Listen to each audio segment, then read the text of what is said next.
Parallel lines and transversals, section 3.4. So postulate 8 talks about corresponding angles. If two parallel lines are cut by a transversal, then each pair of corresponding angles is congruent. Okay, so abbreviation, parallel lines, corresponding angles are congruent. So we could say, so in the diagram above, which pairs of corresponding angles would you expect to be congruent? Well, let's see, I could say, angle 1 is going to be congruent to angle 5.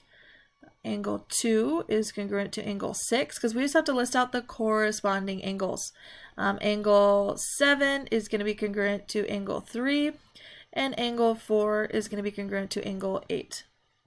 So that means if, 1 was 100 degrees, that means angle 5 would be 100 degrees. Okay, well 1 and 4 are vertical angles, so that means this would be 100 degrees.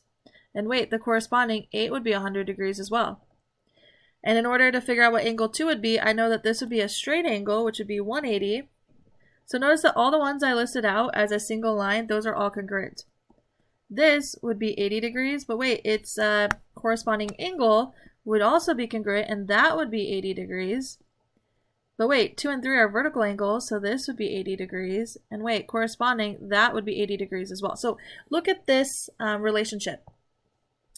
If two parallel lines, these two lines, if they are parallel, then it makes solving way easier for you, because that means all of these angles would be congruent. So the vertical angles and the corresponding would be congruent. Vertical angles and corresponding would be congruent to each other. All right, let's continue on. So find the measure of the numbered angle. So this angle here and this one are corresponding angles. Because this transversal is cutting across two parallel lines, that means those two angles must be congruent. So the angle of measure 1 is going to be 120 degrees.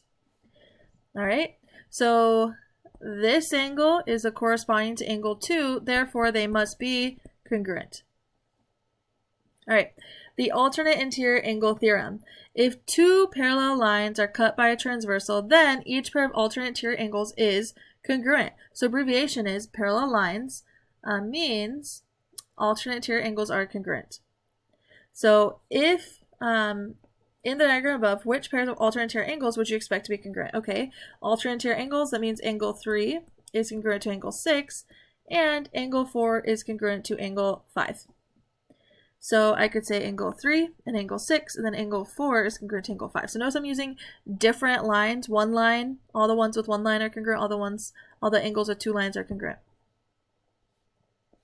So find the measure of the numbered angle. Okay, so this angle and angle 4 are alternate interior angles. So that means angle 4 must also be a 90-degree angle because it's a right angle. Over here, these are alternate interior angles. Angle 5 and the 65 degree must be congruent. Therefore, angle 5, the measure must be 65. Alternate exterior angle theorem. If two parallel lines are cut by a transversal, then each pair of alternate interior angles is congruent. So notice every single time, it just depends on if we're cutting across parallel lines. So as long as my transversal is going across parallel lines, then the alternate exterior angles will be congruent. So according to this diagram up above, which alternate exterior angles would you expect to be congruent?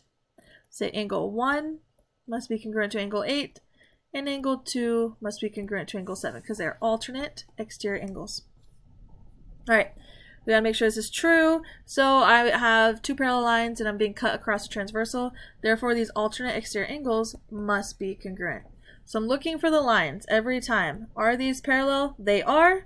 Therefore, these alternate exterior angles will be congruent. The only time I set them equal is if I see the parallel symbols. All right, same side interior angle theorem. All right, so we've been saying equal, congruent, congruent, same measure of the angles, but now, hold the phone, same side interior. If two parallel lines are cut by a transversal, then each pair of same side interior angles is supplementary. Oh my goodness, that means adds to 180 degrees. So we have to watch out, right? Because that means they add to 180 degrees. In the diagram above, which pair of same side interior angles would you expect to be congruent? Well, you know, which pairs? They're not congruent, right? So angle 3 and angle 5, they are supplementary. Angle 4 and angle 6, they are supplementary. They're not going to be congruent. What's going to happen is the measure of 3 plus the measure of 5 is going to be 180 degrees. The measure of angle 4 plus the measure of angle 6 is going to equal 180 degrees. So which pairs would you expect to be congruent? I mean, I could change this and say, you know, which pairs would you expect to be supplementary, because they would both add to 180. Find the measure of each numbered angle. Okay, here we go. This is this little tricky play. We have two parallel lines being cut by a transversal. What that means is these two angles, the 80 and the angle 5, they're going to be different measures. One is 80 and we don't know the other, but I do know they're supplementary, which means they add to 180 degrees total. So if I take the measure of angle 5 and I add 80 degrees, I should get 180. Subtract 80 degrees from both sides, and we find the measure of angle 5 is 100 degrees. Okay, let's give it another shot. So I have two parallel lines being cut by this transversal. Awesome. All right, we got the little parallel symbol. So I have one angle, angle 6, and I have a second angle, angle 130. They're different measures. Now the same side interior angles are going to be supplementary. That means together they will add to 180 degrees. So if I add my two angles together, the measure of angle 6 plus 130 degrees, they will equal 180. Subtract 130 from both sides, the measure of angle 6 is going to be 50 degrees. All right, find the value of x. Here we go. So I have, okay, we need to identify what kind of relationship do we have. So here I have 120, and this angle here is going to be congruent because they're alternate exterior angles. Alternate exterior angles, and therefore they will be congruent. So I can take 120 degrees, and it's going to be equal to x plus 35. Subtract 35 from both sides, and I get the measure. Nope, I don't need to say that. I can just say x is equal to 85.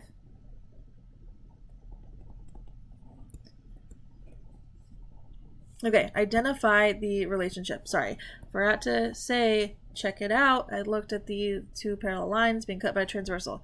All right, always have to make sure I got these parallel lines being cut by transversal. That means the same side interior is going to sum to 180. So 78 degrees plus x minus 2 is equal to 180. Okay, let's simplify this out a little bit. So 78 minus 2, so I have x plus 76 is 180. Subtract 76 from both sides, x is 104.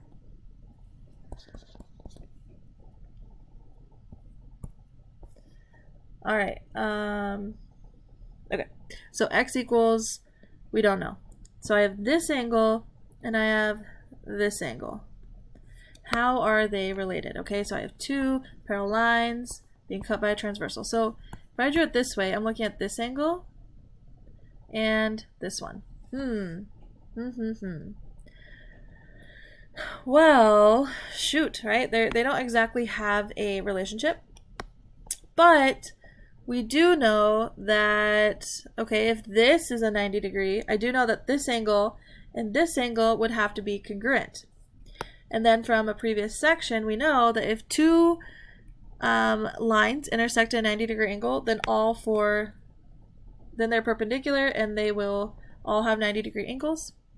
So that means that this angle here and this angle are congruent. So I can set 2x plus 10 equal to 90.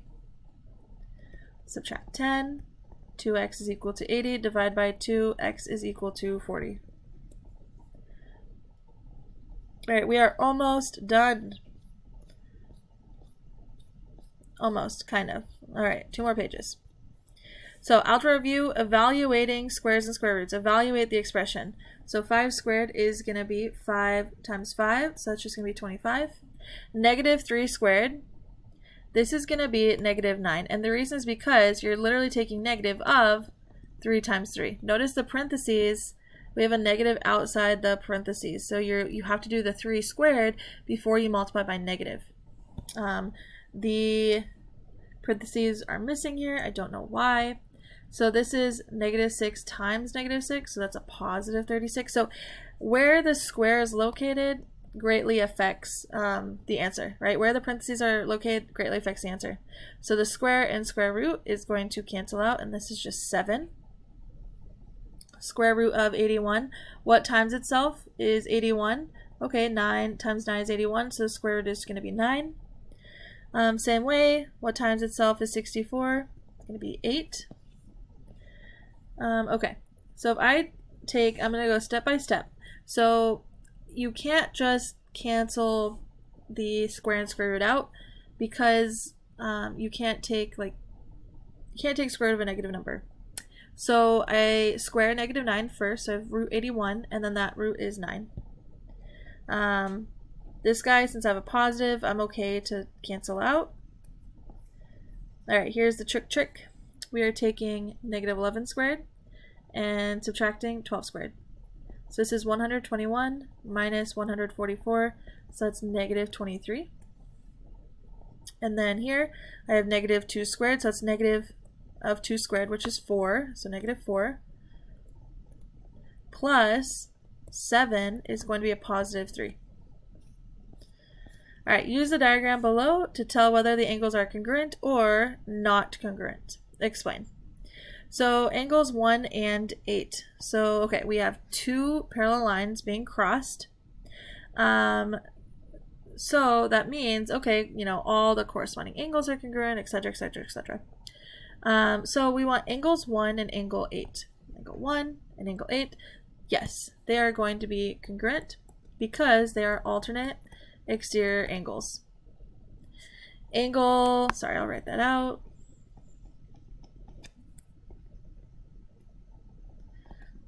Alternate exterior.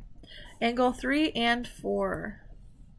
So 3 and 4, they're not congruent. So we can say not congruent. Right? They don't have a special relationship. They are adjacent angles and they'll add to 180. They're supplementary, not congruent.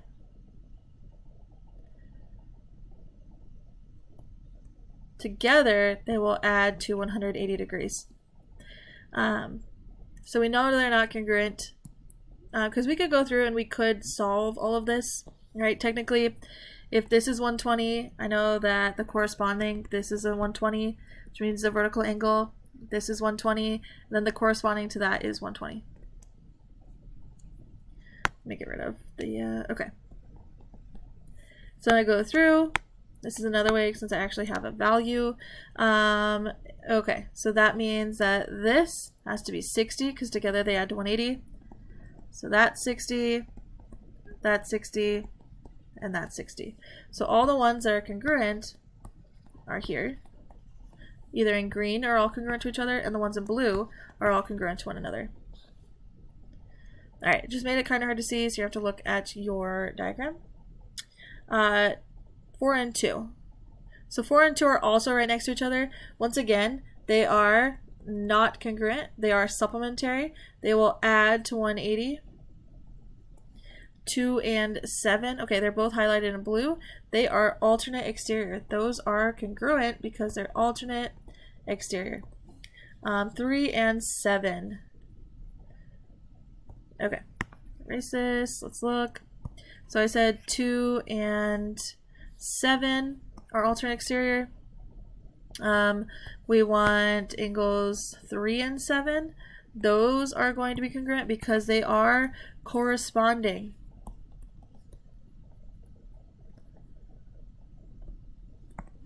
So as long as we have 2 parallel lines being crossed, then corresponding angles are congruent to each other, alternate interior angles are congruent to each other, alternate exterior angles are congruent to each other.